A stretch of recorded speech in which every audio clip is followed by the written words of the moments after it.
Press media संस्थाओं से आए हुए सभी पत्रकारों का। तो हम लद्दाख से लगभग 100 और अब कोई 150 लोग 1 सितंबर से पदयात्रा पर चले हैं लेह से दिल्ली। 2 अक्टूबर को हम दिल्ली पहुंचेंगे महात्मा जी गांधी जी के जन्मदिन पर। तो हमारा लक्ष्य मुख्यतः लद्दाख के पर्यावरण, संस्कृति और भूमि की संरक्षण है स्थानीय स्तर पर, जो कि सरकार की तरफ से नीतियों से हो सकती है। तो जैसा सरकार ने हमें 2019 और 20 के इलेक्शंस में वचन दिया था कि 6वें शेड्यूल में जो अनुच्छेद 144 के 6वां शेड्यूल है वो ऐसे जनजातीय समुदायों को संरक्षण देती है, तो उसका हम याद दिलाने के लिए जा रहे हैं स्थानीय स्तर पर कि जिसका अमल अभी तक नहीं हुआ है। फिर हम राष्ट्रीय स्तर पर, जैसे सिर्फ लद्दाख ही नहीं पूरे हिमालय में पर्यावरण का संरक्षण होने की जरूरत है।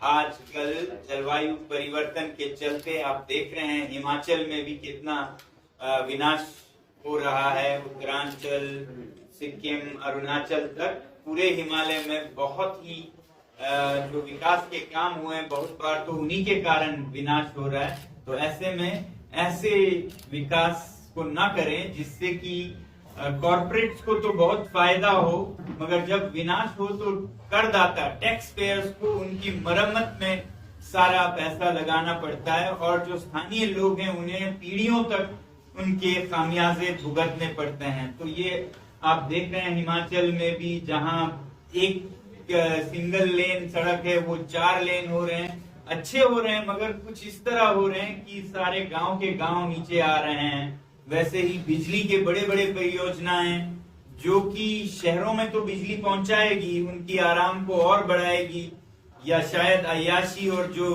वेस्टेज है उधर बिजली का उसमें चला जाएगा आधा। तो मगर यहाँ वादियां डूब रहे हैं, गांव डूब रहे हैं, लोग विस्थापित हो रहे हैं। तो ऐसे विकास को सोच समझ के करें। लद्दाख में भी ऐसे ही बड़े बड़े मैदानों को, जो कि चरागे हैं चरवाहों के, खासकर पश्मीना चरवाहों के, वो सोलर बिजली परियोजनाओं में कॉर्पोरेट्स को जाएंगे। तो फिर ऐसे में स्थानीय लोग जो हजारों सालों से यहाँ न सिर्फ खुद बचे हुए हैं, बल्कि देश के लिए भी वो विदेशी मुद्रा कमाते हैं पश्मीना के जरिए, वो सब बिखर जाएंगे। तो एक तरह का लेने का देना पड़ जाएगा। तो ऐसे ना करें जिससे कि स्थानीय लोग जो पहाड़ों में रहते हैं उनका जीना मुश्किल हो जाए। अब ये जो हिमाचल में जल परियोजना है, हाइड्रो पावर है, लद्दाख में सोलर है, इनके वजह से तो नुकसान होगा ही। इनके बिजली को ले जाने में जो पावर लाइंस, जो ट्रांसमिशन लाइंस है, उससे भी बहुत नुकसान हो रहा है लोगों को। जाल बिछ रहा है, हैफेजार्ड तरीके से जा रहे हैं। तो ऐसे में जो बीच में लोग आते हैं उनके लिए बहुत मुश्किलातें खड़ी होती हैं। तो हम पूरे हिमालय के संरक्षण की भी वकालत करते हुए जा रहे हैं, मगर सिर्फ सरकार से ही नहीं, हम तो जनता को भी जागरूक कर रहे हैं कि हम भी अपना दायित्व निभाएं, क्योंकि हम भी उसमें अगर जुड़ जाएं कचरा फैलाने में या उसके प्रबंधन को ढंग से न करने में, तो ये हिमालय ज्यादा देर नहीं बचेगा। तो ये राष्ट्रीय स्तर पर है, और फिर एक ग्लोबल स्तर पर, विश्व के स्तर पर हम बड़े बड़े शहरों के नागरिकों को ये आग्रह कर रहे हैं कि वो अपना जीवन सरल बनाएं, सिंपल बनाएं, ताकि वो इतना खपत, इतना कंज्यूम न करें, चाहे वो बिजली हो या फिर गैजेट्स हो या फिर कपड़े हो या मकान हो। आप जब 2 की जगह 10-10 जोड़े कपड़े या मकान या गाड़ियां रखते हैं, तो खनन या बिजली के लिए ये बड़े कॉर्पोरेट्स पहाड़ों में आते हैं। आप अगर आधा करें अपने जरूरतें, तो ये सारा बर्बादी भी आधा हो जाएगा। तो हम बड़े शहरों के लोगों को खासकर अपील करना चाहते हैं कि please live simply in the big cities so that we may simply live in the mountains. तो ये स्थानीय, राष्ट्रीय और विश्व के स्तर पर हम एक संदेश दे रहे हैं। बाकी लद्दाख की खासकर बात है, क्योंकि लेह से चले हैं लोग 100 से अधिक, तो वहां पर खासकर हम संरक्षण और जमहूरियत, जिसे लोकतंत्र कहते हैं, उसकी बहाली की मांग को याद दिलाने जा रहे हैं। क्योंकि लद्दाख में अभी लोकतंत्र का मंच नहीं है, वहां पर कोई असेंबली नहीं है जैसा आप यहाँ हिमाचल में है या हर एक स्टेट में है। वहां तो सिर्फ अफसर आके राज चलाते हैं 2-3 साल के लिए और सीख के चले जाते हैं, तो उनको लद्दाख के बारे में ज्यादा मालूम नहीं होता है।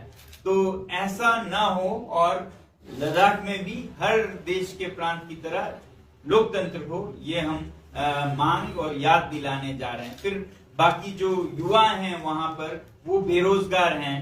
5-6 सालों से जब से यूटी बना है लगभग रिक्रूटमेंट ना के बराबर हुआ है। तो इसमें मैं अपने युवा साथियों से कहूंगा कि वो आपको थोड़ा बताएं। जैसे सर ने कहा कि युवाओं का हाल जो है वो बहुत बुरा है लद्दाख में भी, जैसे भारतवर्ष में है।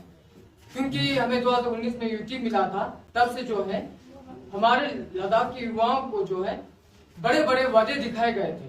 करीब 22,000 जॉब जो है वो देने का वादा किया था। वहां पे आबादी भी कम है, तो उसमें से 2,000 जॉब उन्होंने निकाला, लेकिन उसमें जो है जो क्लास 4 के जो पोस्ट है वही निकाले गए।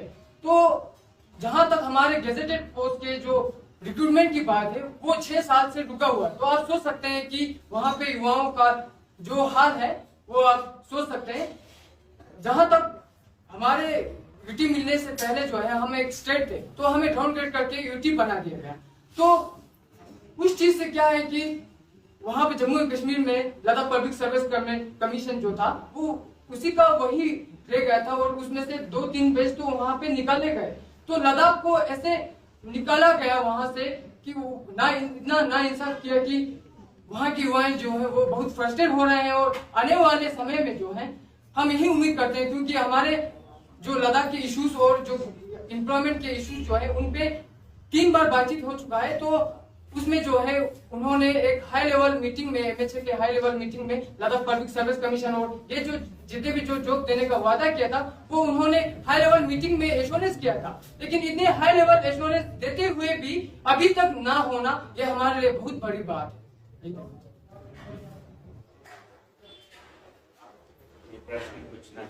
बाबू जी, आपने लद्दाख की बात की, जमहूरियत की बात की, आपके ध्यान में कोई खाका है? क्योंकि इस वक्त लद्दाख में सबसे बड़ा चेहरा है वांगचुक। कोई ऐसा खाका बनाया है कि वहाँ पे क्या हो जा रहा हो? जी।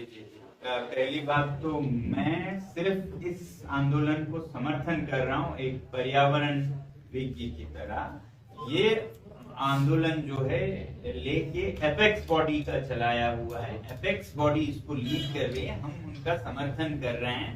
क्योंकि जो वो मांग कर रहे हैं 6ठे शेड्यूल में जो संरक्षण की बात है वो भी ग्रास रूट डेमोक्रेसी की बात है, या फिर रेस्टोरेशन ऑफ स्टेटहुड और डेमोक्रेसी है, वो भी स्थानीय लोगों को अपने अनुसार राज्य को चलाने की बात है। तो ये अच्छी बात है। इसी तरह से हिमालय के जो वादियां हैं वो संरक्षित रह पाएंगी, इसलिए मैं उनका समर्थन कर रहा हूँ।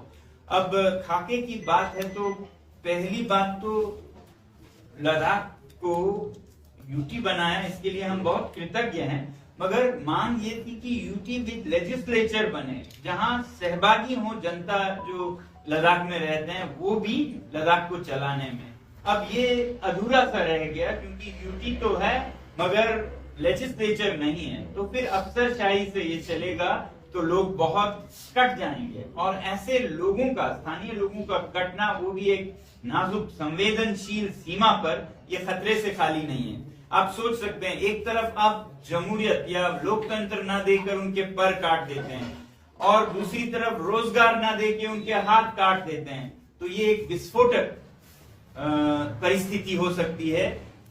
जहां पाकिस्तान चीन का सीमा है वहां पर लोगों को आप ज्यादा नहीं तो बराबर का तो हक दें जैसे पूरे भारतवर्ष में है। तो ऐसी हमारी उम्मीद है कि सरकार जल्द ही बातचीत जो लद्दाख के साथ चल रही थी, लद्दाख के नेताओं के साथ, बल्कि हमारा मुख्य जो मुद्दा है वो ये है कि वो बातचीत जल्दी से जल्दी शुरू हो। अभी तो बातचीत भी नहीं शुरू हो रही है, वो लटका हुआ है। तो वो शुरू हो तो फिर नेता और जो केंद्रीय गृह मंत्री हैं वो बैठ के आगे इसे बढ़ाएं। तो एक तरफ लोकतंत्र की बहाली स्टेटहुड के रूप में, दूसरी तरफ जिलों के स्तर पर स्वायत्त परिषद जो होते हैं 6वें शेड्यूल में, डिस्ट्रिक्ट ऑटोनमस काउंसिल, उसके जरिए भी चुने हुए प्रतिनिधि अपनी तरह से उन ऊंचे हिमालय के घाटियों को चलाएं, जो कि किसी और के बस में नहीं है। जो कहीं मैदानों में रहे हों, उन्हें समझने में 3 साल लगते हैं और फिर उनका तबादला हो जाता है। तो ये हमारी कोशिश है कि नीचे के स्तर पर और ऊपर के स्तर पर लोकतांत्रिक हो।